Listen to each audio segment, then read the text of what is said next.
Famille D, procédure de défaillance. D1, arrêt d'urgence. Donc, à partir du moment où il y aura un arrêt d'urgence, il faudra prévoir les arrêts, mais éventuellement des cycles de dégagement, des rentrées de vérin, afin de protéger les personnes et la machine. Donc, attention, un arrêt d'urgence ne veut pas forcément dire que l'on arrête tout sur la machine.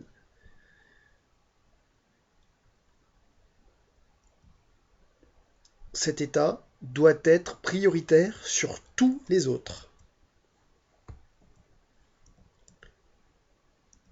Pour les familles,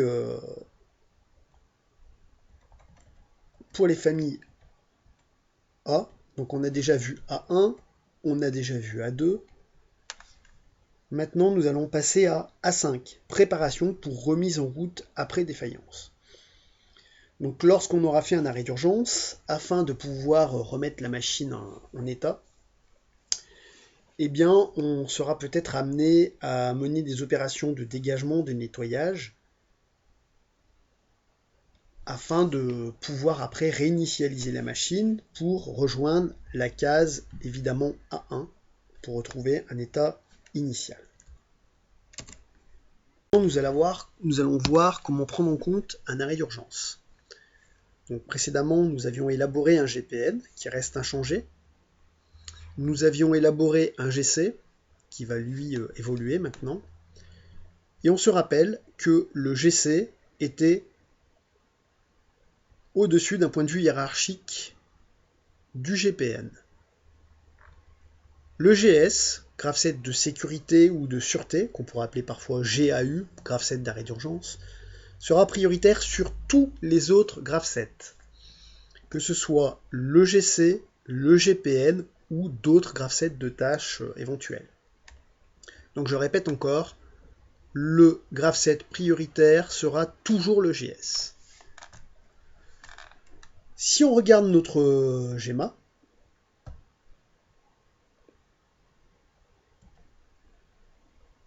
on retrouve ici notre boucle A1, F1, A2. OK.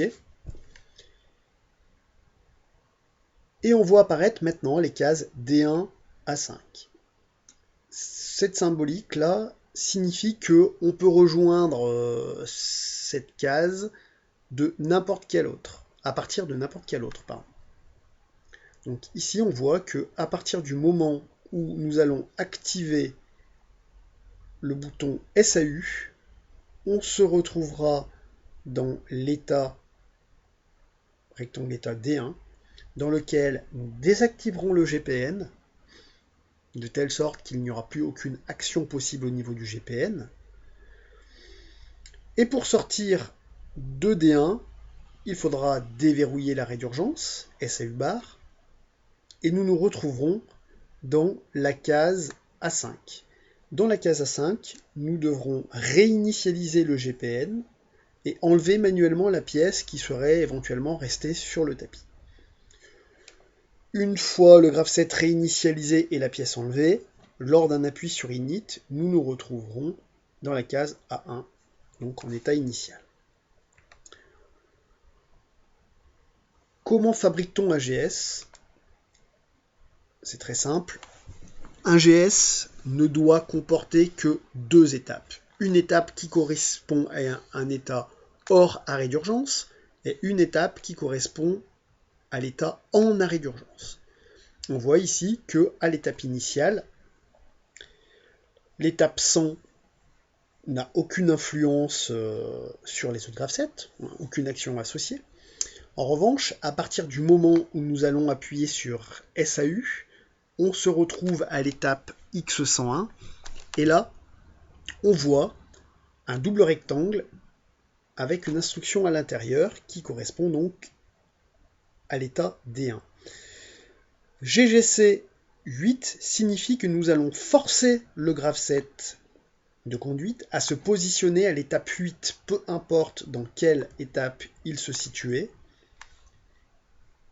Mais à partir de ce moment-là, notre graveset de conduite se positionnera à l'étape 8. Que retrouve-t-on à l'étape 8? Encore un forçage. On voit que cette fois, nous allons forcer le GPN. Donc il suffit d'écrire G et le nom du graph set, donc GPN. Et là, on voit des accolades avec rien écrit à l'intérieur. Cela signifie que nous allons désactiver toutes les étapes du GPN. C'est-à-dire que aucune action ne sera possible. Ensuite, pour sortir de D1, il suffira de déverrouiller SAU pour se retrouver donc d'un point de vue schéma dans la case A5. Dans la case A5, on nous stipule qu'il faut initialiser le graph set et enlever la pièce. Donc en commentaire, on voit enlever la pièce manuellement, donc l'opérateur enlèvera la pièce. Et le graph set, lui, réinitialisera le GPN grâce à l'instruction init entre accolades. Ensuite, pour sortir de l'étape A5 et revenir en A1, il suffira de donner une impulsion sur un bouton init et nous nous retrouverons dans la partie A1, F1, A2. Nous pourrons donc lancer une production, arrêter une production.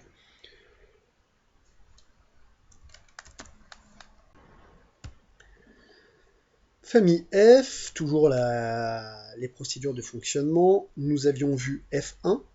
Maintenant, nous allons voir F2, marge de préparation.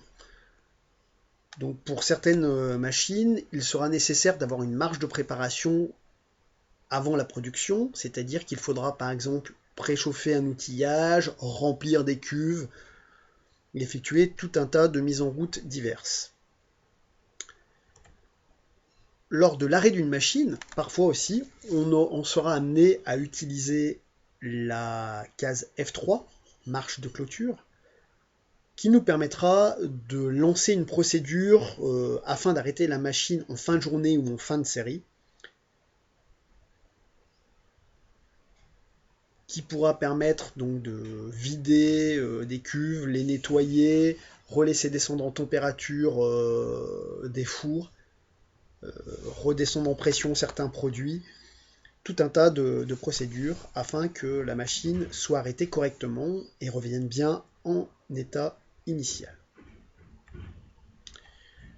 Nous avons vu également déjà la case A1, la case A2, la case A5, et là nous allons voir la case A6, la case A6, mise de la partie opérative dans un état initial. En état A6, c'est un état transitoire pour retourner dans la case A1, état initial. Dans cette case, on pourra manuellement ou automatiquement remettre la partie opérative en position pour pouvoir redémarrer dans un état initial.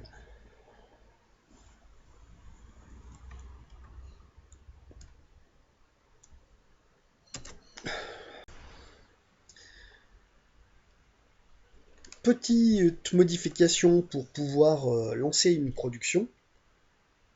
On voit ici que pour passer de A1 à F1, il faudra passer par un état transitoire qui correspondra au remplissage de la cuve.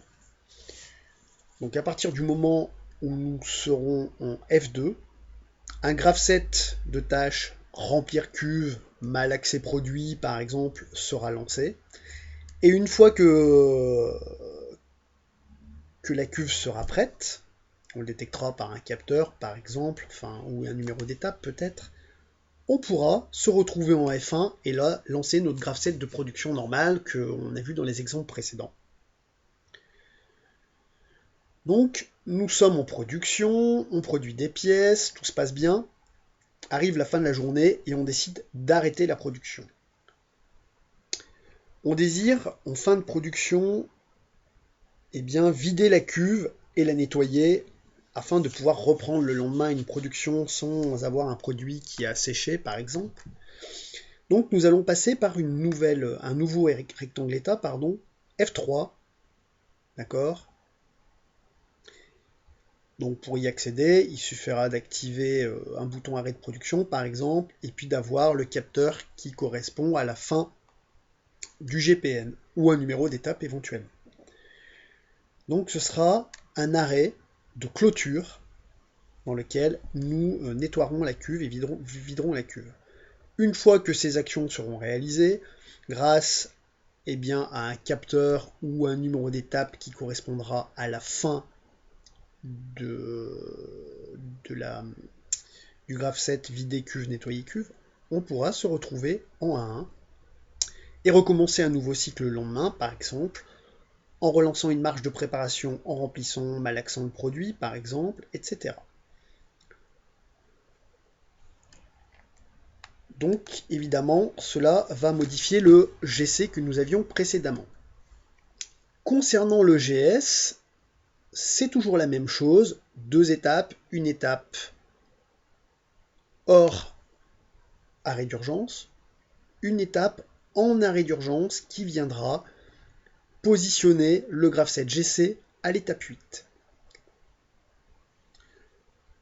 Ici, ce qu'il y a de changé par rapport à l'exemple précédent, c'est la manière de sortir de D1. Alors ici, on va désactiver tous les graphes 7 sauf le GS et les GC, évidemment. Pour sortir de D1, pour accéder à A5, toujours le même principe, on déverrouillera l'arrêt d'urgence.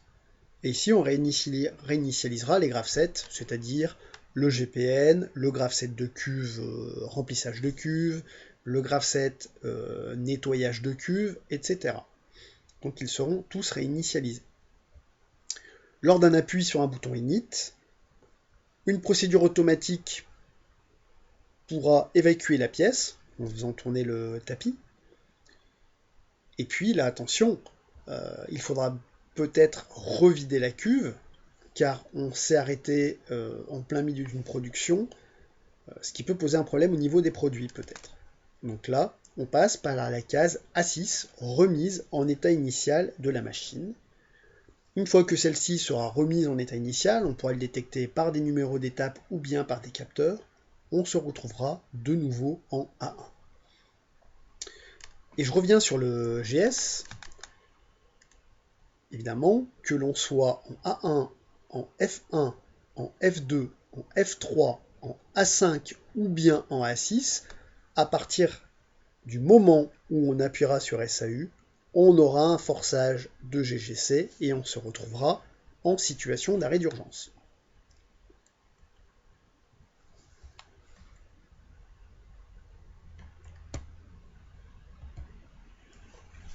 Voilà le nouveau GC. Alors je vais commencer par le haut. Si nous avons un arrêt d'urgence, nous prépositionnons le GC à l'étape 8, d'accord ? Peu importe dans quelle étape nous nous trouvions au niveau du GC, on se retrouve immédiatement à l'étape 8. À l'étape 8, on voit que nous allons forcer le GPN à se désactiver, le GCuve par exemple, GCuve2, enfin tous les graphes 7 de tâches. Lors d'un déverrouillage de l'arrêt d'urgence, nous allons réinitialiser tous les graphes 7 que nous avions désactivés. On voit le GGPN init, le cuve init et le cuve2 init aussi. Pour sortir de cette étape, qui correspondait au rectangle A5, nous appuyons sur le bouton init, nous nous retrouvons en A6, et là, en A6, on évacuera la pièce, donc qui correspondra très certainement à un graphe 7 évacuation de pièce, et un graphe 7 GCuve2 qui fera le nécessaire au niveau de la cuve pour pouvoir être de nouveau en étape initiale, c'est-à-dire cube vide. Ensuite, on se retrouve en A1. On peut relancer une production en passant par l'étape F2. Donc on lancera le graphe 7 GCuve qui remplira la cuve. Une fois celle-ci remplie, on pourra lancer notre production. Notre production continuera tant que nous ne demanderons pas d'arrêt de production. Puis lors d'une demande d'arrêt de production, on passera par l'étape 12 qui correspond à l'étape F3. Nous viderons la cuve, la nettoierons, et à partir du moment où ces actions seront réalisées, nous pourrons retourner en A1. Et je le répète encore une fois, peu importe où nous nous trouvons dans le GC, le GS sera prioritaire.